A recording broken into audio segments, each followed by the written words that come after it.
instead of choosing the path of rage, you take like a second, like, I actually choose the positive. Because we're butterflies, so that's me flapping. The Norman, Oklahoma. So we get called.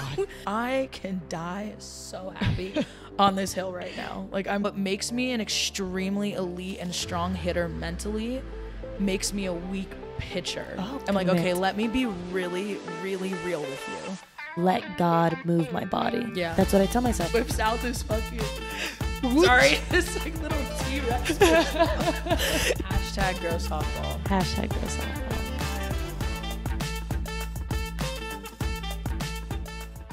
Welcome to Softball Speakeasy Season 2, Episode 4, presented by the Softball Sanctuary. If you're looking to take care of your arm, check out Softball Sanctuary and use code SPEAKEASY for 10% off at thesoftballsanctuary.com. Before we jump into this episode, if you're new here, my name is Kelly Torres, and I'm a former Duke softball player turned pro. In Season 1, we followed the Duke campaign that ended in the Women's College World Series. In Season 2, I take you week by week of my first professional season with the Texas Monarchs, but with a slightly different perspective each episode. This season, I give you next-level access into the 8-week Women's Professional Fast Pitch League through my eyes and those of my fellow teammates. This week, I met with Sona. Please say your last name so I don't butcher it. Halajian. Sona Halajian, how are you? Oh my God, I'm so wonderful, what this Kelly. Calls for? Don't play it.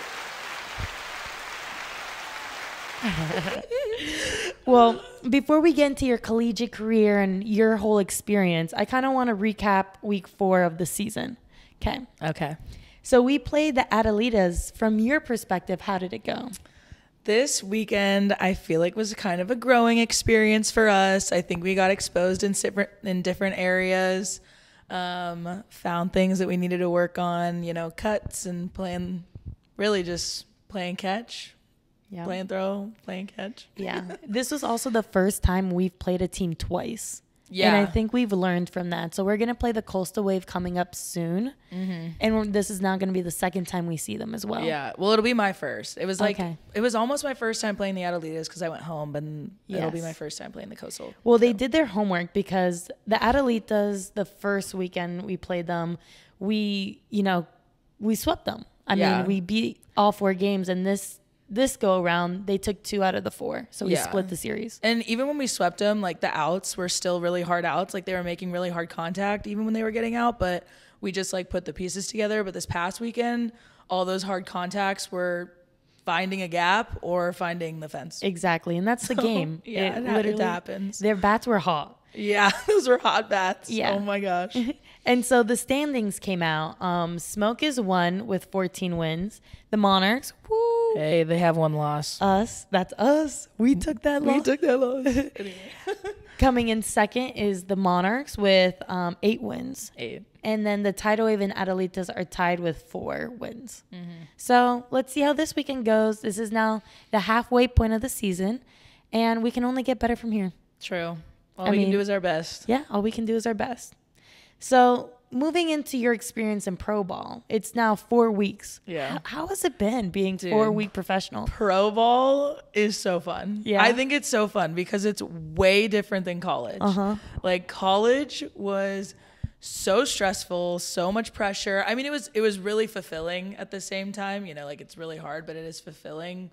But the added pressure that's put on the teeniest details and everything like that, not like pro. Yeah. Pro, you go out there, you give it your best, your arm hurts, you're like, hey, you got to come out for the cut farther. Man, I can't make it. And how did just adjust. How did you prepare in college versus professional? It's different, huh? It is different. I think in college I got super wrapped up and like started getting really serious because I realized like the potential if you worked extremely hard. So I worked so hard to the point where it was so serious that I just like couldn't turn my brain off and like have fun and like play loose. That coming back to pro, or not coming back, but like coming to pro, I could like turn my brain off. Like it is what it is. The wins are not going to a national championship. Like we're just playing. So I feel like I got to be like a kid again in pro, which I didn't, it wasn't always like that in college. Yeah. No, I feel the same way. Like you're just able to be yourself out there and it's really refreshing. So Like as a pitcher, like I can just hop in at first base and like whatever happens, happens. But like no one's mad about it. You know, I'm just doing my best. I'm going to try to get the ball. I'm going to try to pick it. Like I go into the outfield. Like I just, you know, I'm not a position player, but in practice, like no one's mad about it. You just got to go and play. Yeah, it's fun. And you can try to fist pump umpires. Dude, I screenshotted that. We'll have to talk about it Well, later. we can talk about it right now before we get into all your Cal State stuff. But, I mean, Cal Berkeley. Let me tell them what happened. Okay, you say what happened. Kelly is battling off an at-bat, a drop ball pitcher. And when Kelly gets it in her mind that she's going to do something at the plate, like she does it. Like it doesn't matter what it looks like. So Kelly's like, I'm getting this ball. She golfs it off the ground and like rips a home run and is trotting around the bases. And this umpire is trotting with her to second. She kept up speed. Like she started pumping her arms at like a kilometer pace. And she whips out. Kelly's like running around, like whips out this fucking... Sorry, this like little T-Rex fist bump. You like whip out this little T-Rex fist bump and follow along, and she just leaves you so hanging. She almost did. She flinched because she makes calls on second base and she feels really good about him. Like she smiles after. She's like, we're out. Yeah, and like she's so happy about it. They rotate, so like she's been behind me before and we've talked, and you know she's awesome. So I was just like, is she gonna do it? Is she gonna do it? Come on, please help me. She held it for like as long as possible. I screenshotted it. It was so funny. It was awesome. So like exactly things like that I don't think would happen in college ball. Yeah, or like someone or maybe a coach would get mad at you for it. They're like, who do you think you are? Yeah, probably, or maybe like girls would talk smack about it, but like it was hilarious. Everyone thought it was funny because it just, so what? You know, it's like YouTube. Exactly. Is, so. Exactly. Yeah. Okay, so now going to your Cal Berkeley days. Oh yeah, the glory days. How was it in Cal? Explain or tell me about your experiences over there. Cal was crazy. Not even gonna lie, because I don't know if it's like this at all schools, but I think being at UCF, because I went to UCF for my 5th year, but being at Berkeley versus like UCF or maybe other schools, like when they say that you're a student athlete, like you are half student and half athlete. Like there's like nothing else in between, and your expectation on academics is like so high, and you're competing against people who travel completely internationally to come into your classes. Like one of our first weeks on campus, we were told don't take notes from like your classmates if you miss class, because they're gonna try to mess up your test scores and like increase the curve. So they're like, if you don't get help from other people. Oh my god. Which was so funny. But I used to explain it too, like the social life. Like at the end of every week, if you make it through a full week of Berkeley, you get through your classes, you actually go to them, you turn in your assignments, like Friday, Saturday, like you just won the World Series. That's like awesome. You go out with your friends and you're like, dude, we just won the World Series. Like it was just the best. High highs, but low lows for sure. Well, being at Duke, like I can relate to a high academic institution while competing sports, and it's draining because softball is a very demanding sport. I don't think people realize like most sports play maybe 1 game a week. Baseball and softball is playing 4 games a week with a midweek and a series on the weekend. Maybe and even traveling and missing classes. Exactly. Yeah. So what did you do to manage your time? Google Calendar. I honestly actually had 3 different sources of calendars. I had a paper calendar that was like my everyday to-dos. My Google Calendar which was every single event that I had, like practice, classes, all that kind of stuff. And then I had an Excel spreadsheet, which I turned into a calendar that listed every single assignment's due dates, like for the entire semester. So I would take the syllabus on every single class and plan out 4 months in advance. And then I'd go onto my iPad and make a 4th calendar. This is crazy. You love calendars. Dude, you can't remember. You are a calendar person. You cannot remember all the things that you have to. If it's not on my Google Calendar, I'm not reliable for it. Like all the girls on the team, like if the Teamworks, I don't know if you had Teamworks. Yes, we did. If the Teamworks notification didn't transfer onto your Google Calendar and we didn't see it, it didn't exist. Because like you can't remember things. Like you have too much going on. I'm a big like writing an agenda. Like I had an agenda I physically wrote in, because if I put it in my phone, it's just one of those things that gets lost in the mumbo jumbo of all of it. Sure. So kind of tell me your recruiting story to Cal. Oh. Like, was it something you always wanted to go to, or? Well, I was like in that younger generation that committed before they made the rule change to junior year. So was I. So yeah, like we were in middle. I remember sending like 50 emails a weekend to colleges, like different schools, every assistant coach when I was younger. And then I committed like early my freshman year of high school, but my recruiting process was kind of interesting because I threw really fast at a young age. Still do. I catch you. That thing hurts. She throws so freaking hard. You guys need to tune into one of our games because like first inning, you can tell I'm just like I am getting used to the heat, and then afterwards, as the game goes on, I'm used to it. But like that first inning, jeez, no, like when I was younger, I think like middle school, like I was throwing like mid 60s by the time I was like 13. Crazy. So it was pretty easy for me to get recognized at the time, and I committed like so early.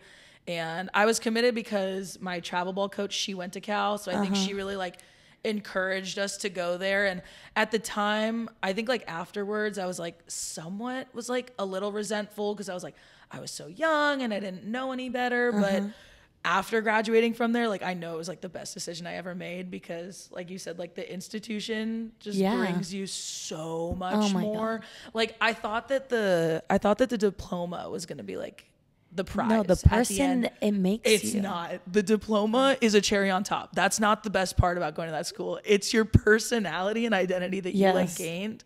The people you met. Wow. The people you meet. The people in my classes and their, goals and plans in life. Like that's the type of people I want to be surrounded by. Big ideas. Yes. People everywhere there have huge dreams, huge ideas. You're walking around campus and like the energy, you're like, all these people want to change the world. Yes. Versus other places where everyone's like very comfortable going to like, just living a very like normal, which is totally fine. But yes, we're not, this is not going against anything, but it's just a different energy. Yes. And I'm very grateful for it. Yes. So am I. I am grateful to have gone there and like, just experience. Both of them are not considered Ivy Leagues. No. But I would consider an Ivy League institution. Added bonus, we're good at sports. Yeah, I would say that it's like, it's high academics, but I'm not saying Ivy Leagues don't have a lot of fun because I know that they do. But I do know that they do, but there's like a little bit more social life, a little bit more relaxed. Like, you have a little bit more time to figure out who you are in the midst of all of it. So you graduated from Berkeley. Yeah. Then you had a COVID year. Luckily. I did. My COVID year was my freshman year, but I got my 5th year back. Yeah, so that's awesome. See, like I was the grade below that like was a true 4. So you went into the transfer portal and then committed to UCF. Yeah. Take me through that whole experience of like deciding to enter the portal and then picking UCF and then your experience at UCF. Well, deciding to enter the portal was honestly a really hard decision for me. Like I'm loyal to the day I die. Like I'm such a loyal person. Like the second you have me, like it doesn't take a lot to get me, but once you do, like I always see the benefit that something can bring me, regardless if it was positive or negative experience, it doesn't even matter. Like I learned from it all. So I was just, I was so loyal. So entering the portal was really, really hard, but I knew that it was the best decision for me and just for everyone and stuff. Like it was just a good idea. I had gotten my degree, whatever, but it was definitely scary because you're not sure if you're going to get picked up. You're not sure if anyone watched you. You're not sure if people took notice to you. And I had always thought, I'm like, okay, like I pitched against so many of these teams. Like I pitched against the Pac-12. I hit against the Pac-12 at the same time. Like someone's got to I hope someone's noticed me. And honestly, like I got a few looks, which like, this is funny. So I had like a childhood dream of going to like UCLA. That was like a childhood dream. And like those coaches like did reach out and I talked to them and I was like, I don't care if you guys pick me up or not, but the fact that we're talking right now and you're just being really like, honestly, like complimentary. I'm like, dude, you just crossed off a little like piece of like the childhood dream. So I was so thankful. So yeah, a couple schools like that reached out. Okay. So now you're at UCF. How different was that from Berkeley? Oh my God. Night and day. Yeah. Night and day. UCF was a very professional atmosphere. Like I had developed all of the skills at Berkeley, like discipline, grit, hard work, like all that kind of like grind and grit I learned at Berkeley. So when I got to UCF, it was like a much less stressful experience. Like a very professional environment. Like you hold yourself accountable, you take ownership for like your work, your extra work, your just everything, your entire mental thing. Like there was no fear, driven. There was nothing driven like by fear or by hard stuff. It was like, you are a professional. Yeah. You show up and you want to work hard. Like it was so easy to show up and like work super hard because the stress and added pressure, just like, it wasn't the same. So it was like the hardest I ever worked, but also the easiest I had of a time that I had. So I was super grateful for it. And you said at Berkeley you were a student, then athlete. So was this your time to finally like experience just the athlete? Yeah, I would say. I mean, I was still a student. Like I did my master's. It was still like a large time commitment. Yes. And I still had class like 3 hours a day. So people would have been like, what do you mean you weren't a student? I was like, no, I was a student, but I wasn't solving world's problems like in class. Like I was, using my common sense to like answer problems. But I really got to experience like the athlete side and like fully dedicating myself, like, doing all the clean eating, like doing, actually having the time to cook and do all my macros. Like I had to cook 3 meals a day at Berkeley, but you put them together pretty quickly versus like you're actually paying attention to what's going into your body. Like getting a whoop, like and following it, like actually sleeping, actually recovering. Yeah, it was fun. So this is a great segue. You did it for me. Oh my God. Because I want to touch in. So we're roommates. We are. So it's been awesome. By the way, Kelly's the best. I know how Sona lives, literally because I live with her. And you are very big into meditation and breath work and journaling and really working on yourself. Yeah. So I kind of want to get into that and how you started and literally just talk because we can just go on about this. We could go on a tangent. So there's like 2 ways that I kind of started. There was like when I was younger, like I always had like kind of a calling for it. I didn't know what it was, but like I just always like felt like attached to like that kind of spiritual or meditation like life. I didn't know what it was. I didn't really understand it. It's not like I really meditated as like 10, 12-year-old kid, but the mentor that I was talking to you about, like the first meditation workshop that I went to, it was 8 hours. It was all day. He talked us through like 8 different super long meditations, and I was like 12 when I first went, and everyone in the room was like 50 something years old. So they were like, you never see a 12-year-old in a room they like all were like, what is this kid doing in our meditation circle? But then they would ask me, and I think like as a child, you have like a really heightened imagination. So the visions that I was having in those meditations were like, everyone's like, what? Like, what?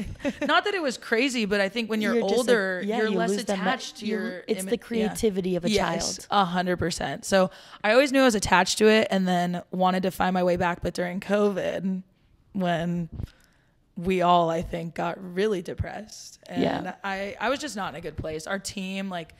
Berkeley had crazy COVID restrictions. Our rules on the team were crazy. Everyone if you come out of your room without a mask on, like you have to do a full team Zoom apology. Your coach is getting texted. Like it was crazy. But I think after that, like I had lost myself so badly, and I think a lot of people did. Like I knew that I was taking steps to like figure out my stuff, but I knew everyone else around me needed to do the same thing. So I reached out to my mentor. And ever since then, I've been like fully dedicated on the path of just like increasing self-awareness, like understanding my emotions, my triggers, my reactions to things, blockages, like all of my behaviors. Why do I procrastinate? Why do certain things, like why do certain people or certain things like get under my skin more than others? Like what is it? So I've just spent the last like 3 years like fully dedicated to that, obviously on and off with meditation, because you lose it. You can lose the practice, and sometimes spirituality and softball do not mix, man. Yeah. I'm learning to make them mix, but when I tried to like force them together, it doesn't work. It did not work my first 2 years, and I had a bad time trying to manage it. UCF, less stressful environment. I got to like integrate it back in, and then now after we've met and we're playing pro, I can actually like do all of the practices and not be like lost in a different world. And so for me, this is easy to understand. For people who don't really know, what are these meditations doing and why are you doing them? Well, some of them, initially when I first started meditating, it was to help my anxiety. So I had like really bad anxiety. just I can't even explain it. Like I used to have such bad panic attacks, such bad anxiety. So initially it was to help that and like understand and like pull yourself out to see a bigger picture. So when you're really stressed out, being able to like fully remove yourself from the situation and be like, hey, like it's actually okay. This isn't about me. This is someone else's problem or someone else's thing that they're going through. They're just projecting. It's not, it's not totally, whatever. It's a mirror. And then as I've gotten through it, I've like understood emotions, but then I've really delved into like the spiritual side of like understanding vibrations. And that's where I fall in and out of, because depending on who you're around, that total like spiritual belief seems crazy to some and like normal to others.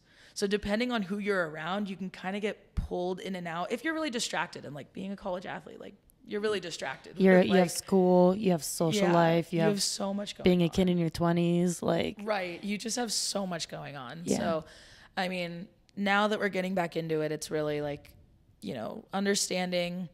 I think right now, now that we're done with college and there's like a finish line, and now we've crossed that finish line and you're totally free. A lot of my meditations are about like aligning beliefs and like where do I want to be? Like what is a life do I see? Like just dreaming. Yeah. Basically, like where you want to go, what you want to be doing, and letting those things kind of fall into your path as you're working towards them, but you're not scraping for them. Yeah. You're not like clawing for these things. You're just like aligning yourself with what feels right. Like what feels right. And then just following it, I guess. Yeah. Have you put this into softball? Like, have you been like, does it help you like visualize and like see things kind of before it happens? I know that sounds crazy, but once you answer this, I'll kind of tell you my experience with that stuff. Well, I was always good at visualizing, like since I was a kid. I think that's why I knew that I wanted to be like into meditation, because I was like so good at closing my eyes and like completely reimagining and re-envisioning like what I was doing or playing a game or just even like memories, stories, movies. Like you're so visual that it does help with softball in the visual sense. And I think this past year I finally learned how to like mend the two, and understanding that what we're working towards is process, not an outcome. Like I said, I was dreaming, but by not clawing for the end result, by not clawing for an outcome, you're falling in love with the process of getting there and all of the different things that go into it. And by falling in love with the process, which is very softball oriented, if you claw for an outcome, it's like you're just hoping for something, and it never works on the field. So you have to focus on process. And I think those two things really align. I think those are the things that like align the most. It's just like, you're just trust and like surrender in this belief. Yes.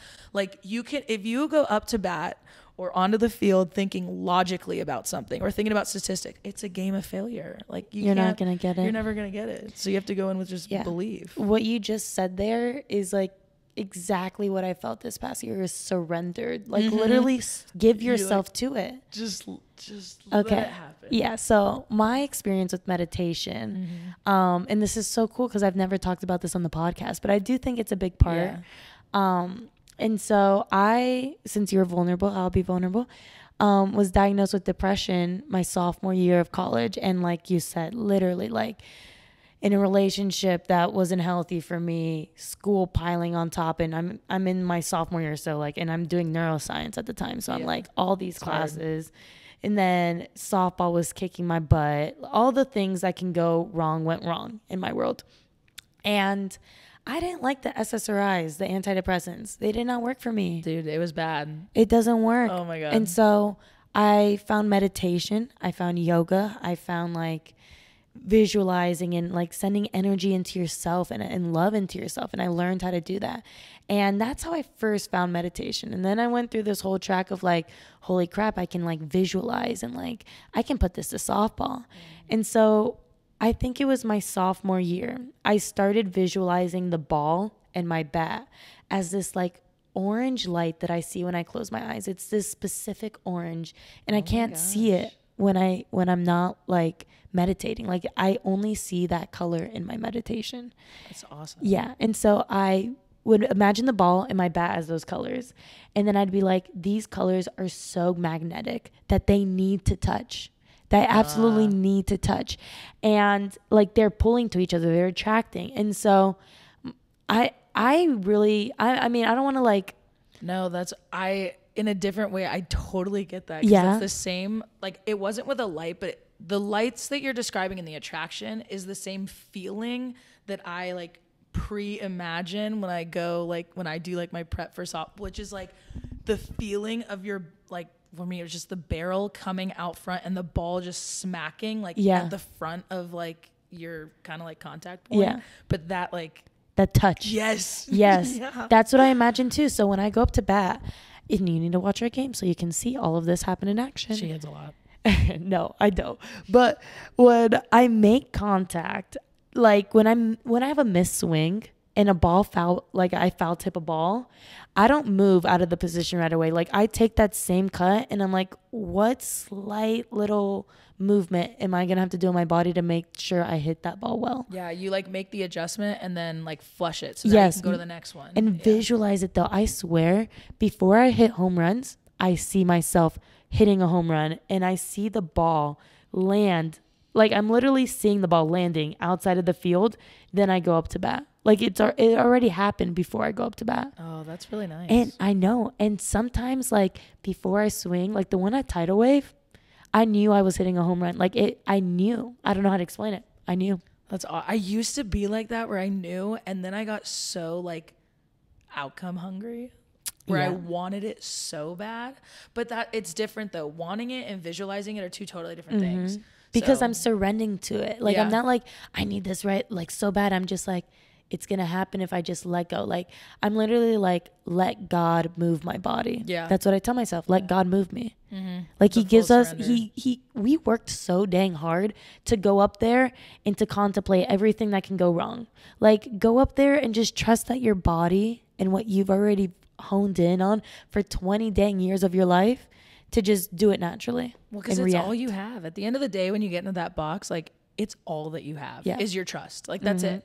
Because you can't even try to keep all the pieces in line and do everything in your power to like whatever, like even if you know exactly where the pitch is going and you know the exact position that your body's supposed, and you try to be so particular with it, you're still going to mishit it because you're not even thinking about the ball in front of you anymore. So it's like all you have is just flush it. Just let your body just react. Trust. Yeah. Let it do what it does. Yeah. Trust is like my cue words. Like if I noticed, people were telling me, and I noticed when I went back to watch film, because they would give us like feedback, the TV film, and you can literally see me like walking into the box, and all I'm saying is like trust. So you can like see like me mouthing the words. People are like, "What are you saying?" I'm like, "Don't worry about it. I'm saying trust. I'm saying trust. It's okay." So, being a two-way player. Oh my God. How difficult is that? Because I feel like people don't know. A two-way player is a pitcher and a hitter. Usually pitchers just pitch, position players hit. So like you're a pitcher and a hitter. Tell me about that life and tell me why it is difficult. I honestly do think it is really difficult. Like when girls tell me like they want to do it, I'm like, okay, let me be really, really real with you. It's extremely hard. Like, what are you willing to sacrifice in order to like be good at both and work at both? Like, I know that we play softball and that's like a single sport athlete, but in my mind, like I'm like I feel like a tri-sport athlete. Me, because I count the weight room and strength. I'd count that as like a complete sport, but like strength and conditioning, full sport. If you don't take pride in how you do that, like you're not going to be elite. And then pitching, totally different sport, hitting another sport. So I feel like I'm doing 3 completely different things like all the time. But it is really, really hard.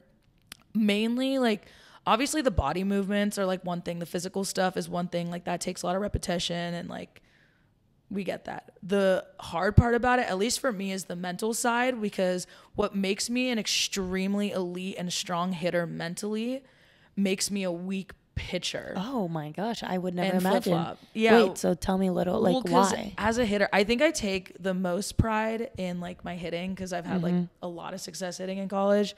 And like when I go to bat or like when you're in a good frame of mind, like I genuinely feel like there's nothing that you can throw that I can't hit because I've done it like a million times, or like I've hit the craziest balls in the craziest positions and everything like that. Like I go up thinking like it doesn't really matter. Like you could throw a ball at my ankle on the chalk. I can still hit it. Like, you know, you've done it before, you know, like I've seen people do it against me. So I have like this insane confidence about hitting. But then if you bring that onto the mound, all of a sudden you're like, my best pitch, the perfect pitch isn't good enough. Yeah. Because I've hit that pitch. Like I've hit a rise ball up here off the machine out of the yard. So it's like, if you can hit a ball up here, then what about the one down the middle? Yeah. Like, that's super easy. So, but then the same thing for pitching. Like when I'm like on a roll with pitching. How are you supposed to hit that? And I'm throwing the craziest things. I'm thinking, I'm like, oh my God. How are you supposed to hit that? Like, how are you supposed to time that up? Like, I'm thinking about myself. So if you bring either of those minds into the circle of the box, like one of them is going to be detrimental to the other. Yeah.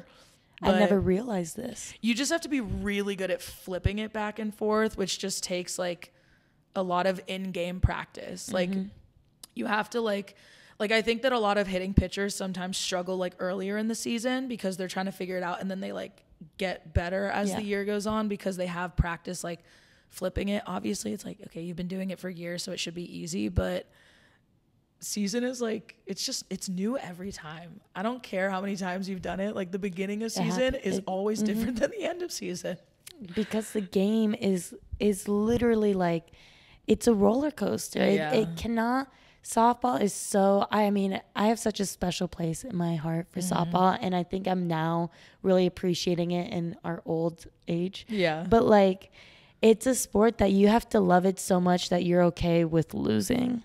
And that's like, not a lot of sports. Football, you can like push through and anger and your strength in your body, but softball is so much skill work and like precision with just like hand-eye movements that any given day someone can perform better than you, not because of skill, not because of your work ethic, but because of luck. And all like luck at a certain millimeters, point. Like literally a game of like the tiniest atoms. Yeah, I always used to make that joke. I'm like, it's always that one unathletic looking person that just ruins your day. Like we all have that like one time where you're like, I've got this, and then just some random girl just ruins your day. Oh my God, like the center fielder of the Adelitas. Oh my God, she made it crazy. Yeah, I don't she's think she'll literally insane. She made some crazy, like AJ and like Andrews type, like craziness, crazy catches. So. Okay, so looking at your career as a whole, would you go back and change anything? No. Wow. I didn't have the most beautiful, glorious, like picture perfect. I didn't even perform the way that I knew I could have because I was, you know, learning.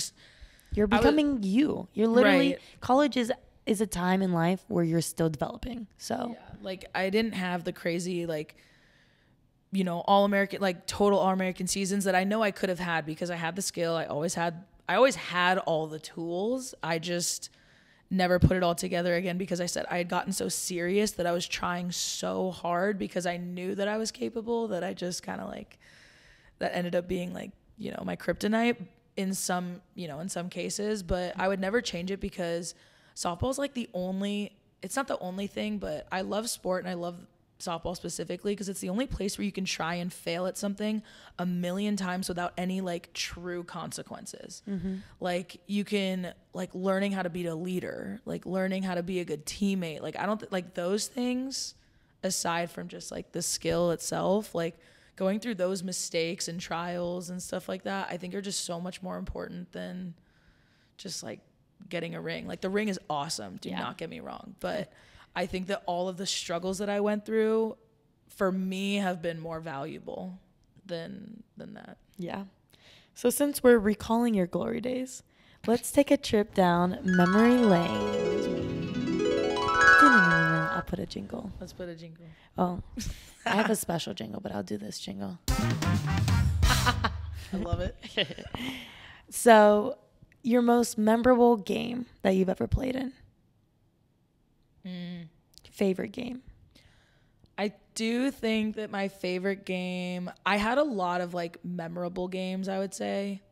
Like, yeah, there was a lot of like program series games that I like was like the pitcher for, like first time beating Arizona, like first time taking a series from Arizona in like, you know, 5 or 10 years. First time Cal took the series from Washington in like 10 years. The first time we had beat UCLA in like 6 years. So like there's like a lot of those program wins that I honestly got to be a part of and like was, you know, the starting pitcher, the cleanup hitter for that I have all of those like stored in my head. So all of those, but if I were to name one specifically, I think it would just be my UCLA shutout. That was a good one. It was their second loss of the season last year. Low flex. And it was like the week after I got out of the hospital. Oh, that's awesome. So why were you in the hospital? I got sick. No. Oh. I mean, yeah, but I just got sick. Okay, so that was your favorite team win. What about a favorite team memory outside of softball, like back in college? I don't know. Team memory. After we took the series from Washington, that was a good time for us. Yeah. Oh, so you went out? Yeah. It's just like the team gathering. We're not. A team gathering in the bar. I mean, at someone's house, but it was like we just like came together and we were just all so proud of each other. I think because we like get blood, sweat, tears like so much that for the pieces to actually fall together was just like a crazy and no, I have a way better one. Okay. This is a good one. Okay. Last year when we were at regionals, so we have been fighting to get put into regionals because we had like a program shift. We didn't go to regionals, whatever. So we did make it to regionals, but guess which regional we were in? UCLA? No, the Norman, Oklahoma. So we get called. And this is when Oklahoma has one loss. Like this was their like craziest year yet. Yeah. We're at the selection show and we see our name get called up like for Oklahoma. So like we knew. I mean, we were positive people. We're like optimistic, but like you're playing Oklahoma. They've lost one time. Like, even optimistic, you might take a game, but like, are you going to take two? No, like you're not. So, but we were just so ecstatic. And then we went to that regional and we just absolutely like balled out and we made it to the championship game against Oklahoma. And that's awesome. This was great. We were losing like 16-4, but here, couple minor wins. We had scored the most runs against them versus any other team. So I think like Baylor had scored that many runs, but like we had the most earned runs against them than any other team that year. So that's a win.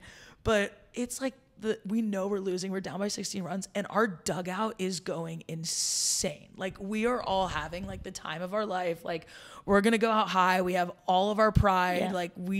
Yeah. That was like the best moment. And that's awesome as an underdog because you have nothing to lose. Nothing to lose. You are literally in Oklahoma. Playing Oklahoma, like every good thing that you do is like incredible. Like I think I had like 2 scoreless innings and 2 RBIs. I was like, I can die so happy on this hill right now. Like I'm good. Thank you. I can go out. Like, that's awesome. Yeah, it was that is very nice. So do you have an embarrassing moment from college? Like did something happen on the field? Like most embarrassing moment? I don't know if this one was embarrassing, but I mean hitting a foul ball into my face was pretty memorable. Ooh. Did it? Yeah. You have your cage on, or were you wearing a mask? No, I don't wear a mask, and I still don't wear a mask. And where did it hit you? It Are you hit okay? me right here. Yeah, no, I didn't break any bones, but I still like don't have feeling in this cheek. Wow. So like the nerve, like whenever I touch this like nerve, it like sends like a.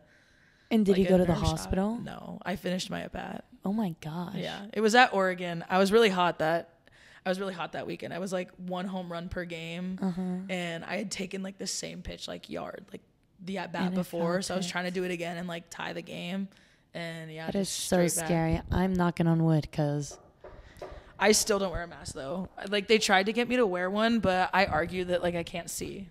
I do see a ball really well without a mask. It's so especially drop balls. I can't see the ground with a mask on. With a mask on, yeah. I mean, makes sense. Do you have a favorite pro memory yet, or is it too early to have one? It's only week 4. I feel like it's too early, but I mean, beating Smoke was great. Yeah. To be honest. The only loss of the season is from the Texas Monarchs. Yeah. Let's go. True. That you trying to there's a lot of like little moments I feel like that happen. Like you trying to fist bump and then coming in like a little chicken. It's not a chicken. I know it's supposed to be a butterfly, but it looks like a chicken. Our home run celebration here, Sona, hold this for here. Because we're butterflies, so that's me flapping. Totally. Oh, God. So to wrap up this episode, I want your take on the future of this sport. what can we do to make this better, and why is it the way it is? I feel like the sport of softball is growing. Like, it's so fast paced, and like so many people watch the World Series. Like, so many random people like watch the World Series, but when the World Series is over, and we were just talking about this today, like no one follows up after, but there's like a lot of pro leagues that go on. There's 3 in the US right now, soon to be 4 maybe. And yeah, which is crazy. Like, I just wish that we could combine them or make a better system for all of them. Yeah. We had such great ideas about this, actually. Yes. And do you want to say? Well, I was just going to say, like, if you listen to this podcast, you know my opinions. I am anti all these leagues. I am pro one league. But tell me about your ideas. Well, I was thinking, so they have AUX, which is like this first series of AU, because AU is pretty much like the best of the best, I would say. Like, generally it's the best of the best. A few players decide not to play and they do something else, and then like people later down the road might get asked because they need a position filled. Yeah, like but generally like they're kind of like the all-stars. And I thought, well, first they should just combine all the pro teams, like our league, which is the WPF, and then the other league, which is all the teams from Florida, Oklahoma. Connect Sports. Yeah. That's what it's called. Connect Sports. So combine those. But for the AUX league, I think that they should have like almost like an all-star league, but for people coming straight out of college. Like all of the best seniors from college, basically like all the All-Americans, all the conference players, put them, because like they're so fresh off of the World Series that people are like still following watching their name. Yeah, they're following their name like really closely. So do a series with like all of the best players. Then we disperse. Everyone go plays pro, like on all of our teams in the one league. And then at the end, AU is like this full all-star league from all of the best people from all of the seasons, because then it gives people like something to watch, because you're working towards something at the end. Yeah. Because with all of these different leagues and like different championships that no one really knows about, like no one knows when they're happening and you can't really follow anyone, that like if you were able to follow your players through the whole process and then come to this like full all-star league, like everyone's there, like I just think that would be really cool. And then everyone's done playing, so then everyone can watch. Yeah. You know? And it makes so much sense. I mean, you have the AUX and then you have the pro league, and everyone's in the pro league, and there's all different types of teams, because there's too many players who dedicate their time and have all of these amazing talents that only a few of them go to AU and everyone only watches AU. You know, like there's too many. Look at us. Like we literally have the skills to continue. So to have one pro league, and then it's a good idea to have AU at the end of the best of the pro league. Right. Like you have to make so fun. You have to make that. Because there's so many girls. Yeah. I mean, like there's so many girls that I wish, and like even the other league, like the OKC Spark, or like I have a friend on New York Rise, and like I thought that I didn't know initially that they were different leagues. So I was like, oh my God, I finally, like, I get to play those people again because, and like, okay, I know everyone has their thoughts on like Oklahoma softball. I was like their biggest fan. They were like, I loved playing against them because they loved playing the game. Yeah. So I was like so excited to be able to play against them again. And then it's all different leagues. So the fact that you didn't even know as a softball player. Isn't that crazy? It's just so confusing. Let's decide to move up and on in this world, and like if I'm to hashtag grow softball. Hashtag grow softball. Hashtag grow softball. Starting that hashtag. It's a good hashtag. I think it'll grow. Thank you. But yeah, I mean, like if I didn't know about it, then like how is the public supposed to know about it? How? Literally how? If current softball players are getting confused by what the heck is going on, how the heck is the public supposed to know what's going on? Yeah, like if the girl I give lessons to doesn't even know that professional softball exists, then you know. So what do you have to say to those people out there who watch softball but don't watch pro softball? What do you have to say to them? Honestly, I don't think it's your fault. I think the system doesn't make it easy for you. Mm-hmm.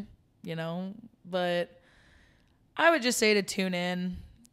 Just tune in, man. Tune in to one of our WPF games. Find a reason to connect with like the players or like follow their story, know who they are, because I feel like there's so much more to players than their stats. Like if you really, I mean, I'm not saying like deep dive into every player, but I mean, if you start to like, I don't know, kind of like get to know them, you'd know that like a lot of these players have really, really great stories and like have worked extremely hard to get to where they are, because it is super hard to get to where we are. Like, it's so hard. It's crazy like how selective it is and stuff. So, just like when you're watching, just know that like those people are like living their dream and they scraped for it. Yeah. We really worked and like for it. hopefully this podcast can be that, like show that your story, show who you are, your personality, and to share that you're more than just a home run hitter and a pitcher. You're it's Sona. really cool because I feel like no one really knows like anything about us like off the field, and like if you only watched me on the field, like you would not know a single thing. Watch Softball Speakeasy to get to know Sona. Period. So do you have anything else before we close off this episode? Anything you're dying to say to the Softball Speakeasy family? I don't think so. I would just say, I don't know, do your Wim Hof. Wim Hof is a Wim Hof breathing is exercise. Oh yeah, you can explain it. No, me and Kelly like to Wim Hof. I Wim Hof like every morning, but we like to do it together. And it's a breathing technique that gets you all of the oxygen that you really need for the day. And let me tell you, if you have a Whoop, it would tell you that it has improved my sleep and my recovery tremendously just by breathing. Because I don't breathe well I didn't used to like breathe well because I'd be like stressed out. So I'd be like, yeah. And then after like doing all the breathing and stuff, like I take way longer breaths and my recovery is crazy. That's awesome. Super random. I don't have that. I have this little like Fitbit thing, but I do notice just like when certain things happen, like, I don't know, someone cuts you off in a car or like these little things that'll set you off. A breath does so much for me. A million. That's how oh my God, we were talking about the rewire your brain and stuff. And like you took neuroscience at Duke. I took a neuro class at Cal. It was called Neuroscience of Happiness. And it was all about like rewiring the brain, understanding like the happy pathways, the negative pathways. And we talked about like rewiring your brain chemistry and like how to teach yourself basically to choose a different path in every moment where you might be triggered. Yeah. So one of them, it's literally driving. That's how I train myself to like choose a different path. Cause like, I don't know if everyone has road rage or like if you have road rage and stuff, like instead of choosing the path of rage, you take like a second, like I actually choose the positive. It's all good. It'll start to like bleed into your life in different places. There's so many areas in life where you can just decide to make a different choice, decide to put a different emotion to whatever you're feeling. And it changes the rest of your day, which then changes your week, which changes your life. Completely. It's like, it's literally a muscle that you train. Like you have two choices whenever you're triggered, and you can go down the path that you always have gone down, like the one that's just most natural and like unconscious, or you like take a breath of self-awareness basically and like train yourself to choose the other path until that other path becomes your standard practice, and you'll just live like so much better. Yeah, literally. So, I guess my last nugget, since we're talking about this before this podcast is over, like imagine your brain as a sponge, but like it's old, and like as it gets older it gets harder and like crunchier. You know how like sponges in the dishes get like crunchier, but if you add water, the sponge comes back to life. Oh my God, yeah. And like people, I feel like, think that your brain is just stuck as it gets older, and you could change behaviors. You could change. It just takes consistent work, and it takes being aware. Yeah. And softball taught me how to do that. Softball taught me how to be aware of my body, tell me how to listen to it, and how to change things moving on instead of reacting with emotion and it just like whoosh, blowing up. Like being aware to a new experience in the same situation. Like if you chose to look at a situation differently, you can experience different things, which literally creates new neurological connections in your brain, which changes your brain chemistry. Like it's so crazy what the mind can do. Like, oh my God, in the class, like studying the brains of 30-year meditators and the brains of non-meditators, like they literally have more neurological connections, more neurons, more synapses. Neurons, yeah. Your more synapses waves, are more connected. more gamma something. We're nerds. Okay. Yeah. Well, this episode has been awesome. I think we touched on things great. that I've never touched on before on a podcast, so that's awesome. Oh my God. I love talking about all the things. Yeah. Well, thank you guys so much for watching, listening, viewing, and subscribing. Softball Speakeasy comes out every Wednesday. So literally on your Wednesday morning, remember, oh my God, Softball Speakeasy comes out. Let me put it on. Well, you can choose the path. Choose the path of remembering. Every Wednesday, choose to put that reminder on. Use your Google Calendar. Yes. Watch us on YouTube, listen, like, and subscribe wherever you get your podcasts. And please make sure to follow us at SB Speakeasy on all social media platforms. And thank you guys once again. Catch you guys next week on the pod. Peace. Peace.